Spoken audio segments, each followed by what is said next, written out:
All right, CNT120, Chapter 3, we are moving on to our transport layer or port numbers. Port number, this is a way to find a specific application or service running on a device, like a computer or a server. The IP address is used to find that device. Again, remember, IP address is used to find the network. The MAC address is used to find that specific device. The port is then used to find a specific process that's running on that device.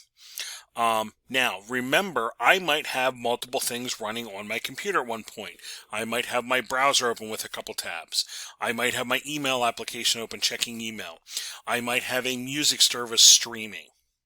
So all those packets of information coming in my NIC, my computer needs a way to know this chunk of data, this packet, if you will, where does this go? Does this go to the browser? Does this go to the email? Does this go to the audio stream?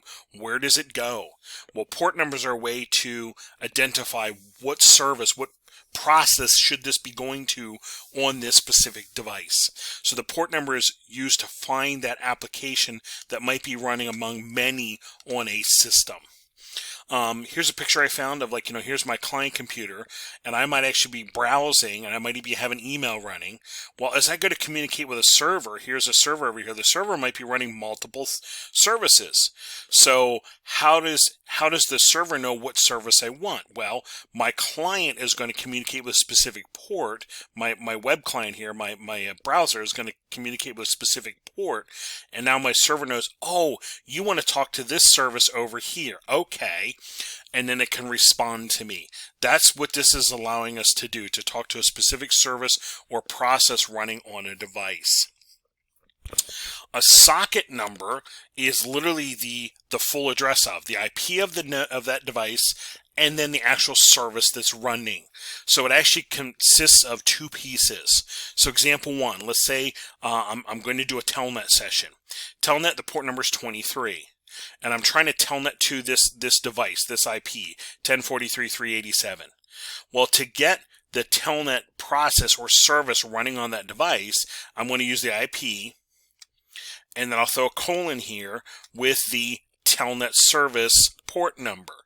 And now I'm saying, hey, on this device, I want to talk to the telnet service. Here would be an example for SSH. SSH is port 22. So again, I'm going to talk to this same node, but I'll say :22 that I want to talk to the SSH service running on this device. The socket is a way to specify the IP as well as the process running on that device. And I think this is the picture that the book showed you about the client talking to the server over here and responding. Requesting telnet on port 23, acknowledging telnet on port 23. Now, to keep this organized, our ports, there's 65,000 of them.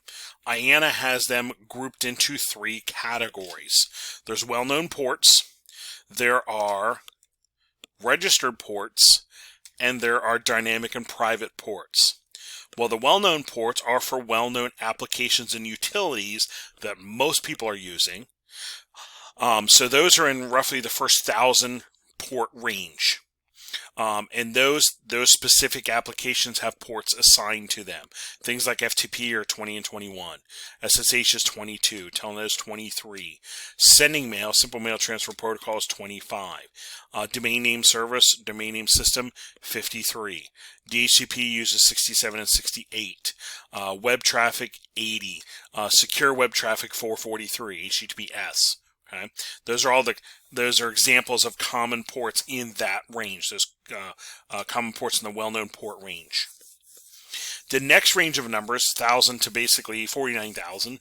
These are registered ports. These are used temporarily by a process, and they are typically registered so that they don't get used by other services. So things like, and I threw a couple examples up here, OpenVPN uses 1194. RDP remote desktop uses 3389. RTP and SIP, these are used for IP phone call traffic. RTP carries the phone data, that's used 5004, and SIP sets up the phone call, that's 5060. VNC, some people have used as 5500. TeamViewer, some people have used as 5938. Okay, so just a couple examples out of that range of services or processes and their port number, the associated port number with. The last range is basically 49,000 to 65,000. This is open and they're typically dynamic. They don't need to be registered. So this is the kind of thing that my browser might be using. My browser might be using, I'll make up a port number here, 50,001 for the first tab and 50,002 for the second tab and so forth. That'd be a way that they can dynamically load stuff to your browser tab, and it doesn't have to stay that. It could use another port number if it needs to. Or as you open more tabs, it can start using more port numbers. Okay. You can also do some private numbers up here. Maybe a network admin wants to test a new web server, so they might put a port number on of 55,004 or something like that. And that's a way to get the web server up and running and test it, not make it live, not make it known on the network, but I can get some things up and running and test it before turning it over to the registered port that's typically used. The book had a table of well-known TCP and UDP port numbers. In here, actually the quiz I try to pull out, I think it's about 8 or 9 of them are the common ones that you want to be aware of. FTP, SSH, Telnet, SMTP, DNS, DHCP, HTTP, obviously. In here, POP3, IMAP4, in here, HTTPS. And then I think I threw down here SIP as well, RDP and SIP. These are all common ports that get used. So familiarity is the key here.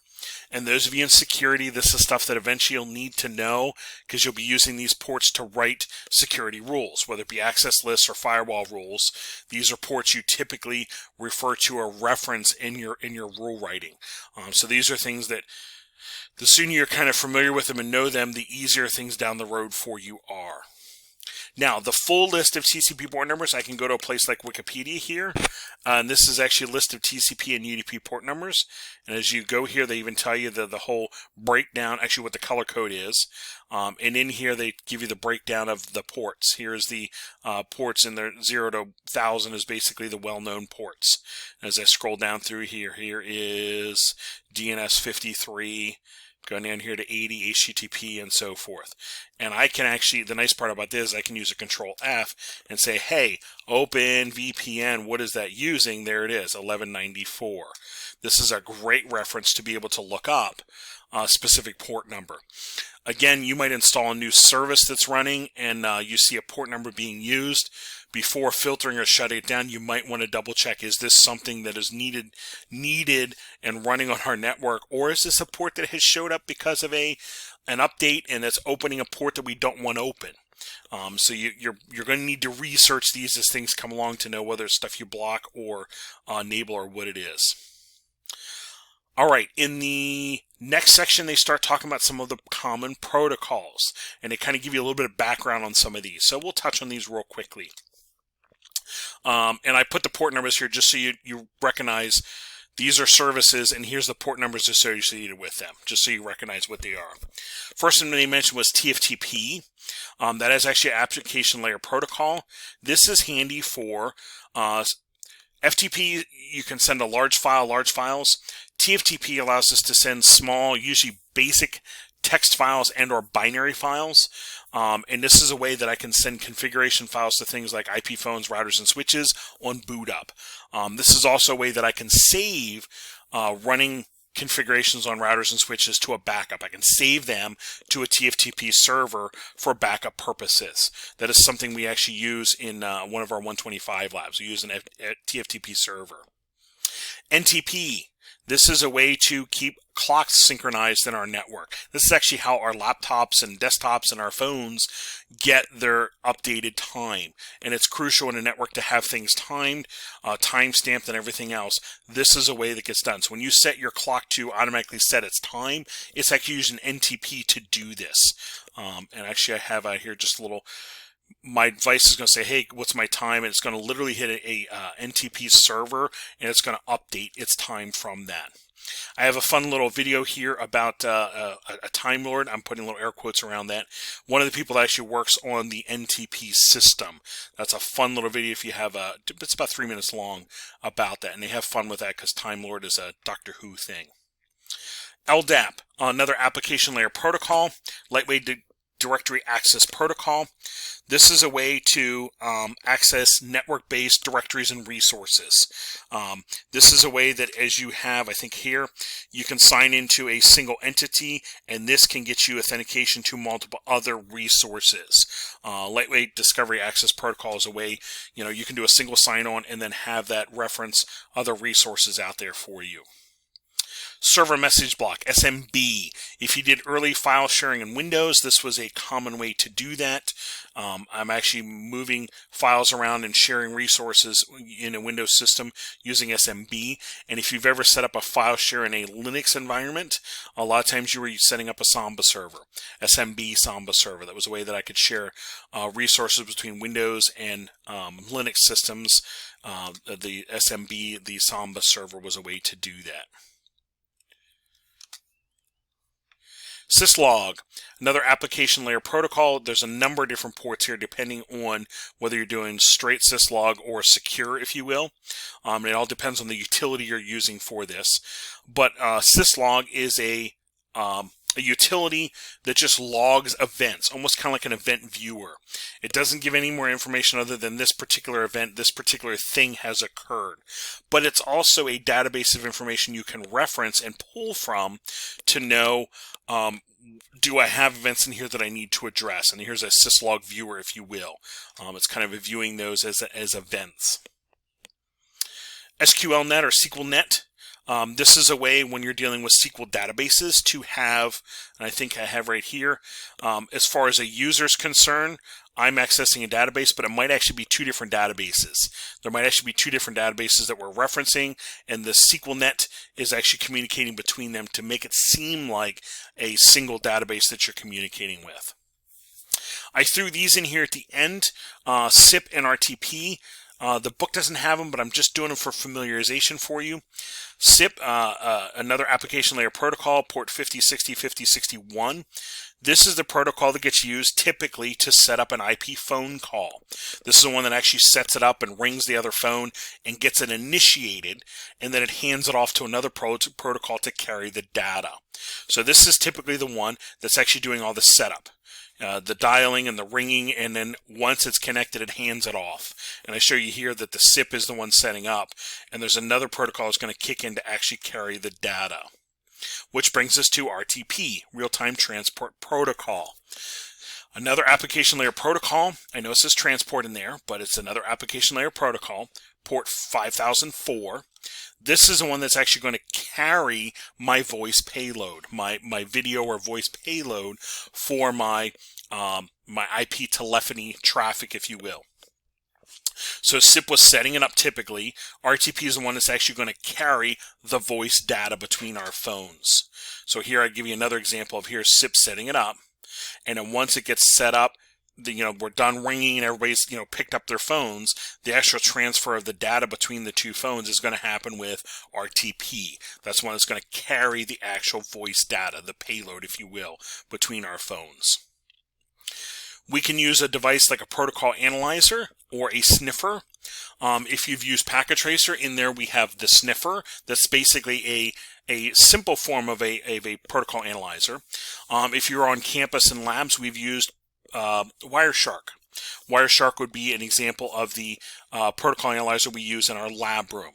They're both doing the same function. They're a way to see traffic moving across the network and open up those data packets and look at them. Reminder, I do have a disclaimer here. Any of these kind of utilities don't install or use on your work computer. Don't install and use on your work network. Okay, use them on your home system or your home network. That's fine. We use it in our lab room for learning purposes. But this allows us to see the data moving by, open it up, and examine the contents of it for learning purposes. But this also becomes a troubleshooting tool in the network admin hands as well. So protocol analyzer is a way to see all of this protocol traffic and port numbers and etc. So it's a very valuable tool for us. All right, we'll come back in the next podcast and start on domain names.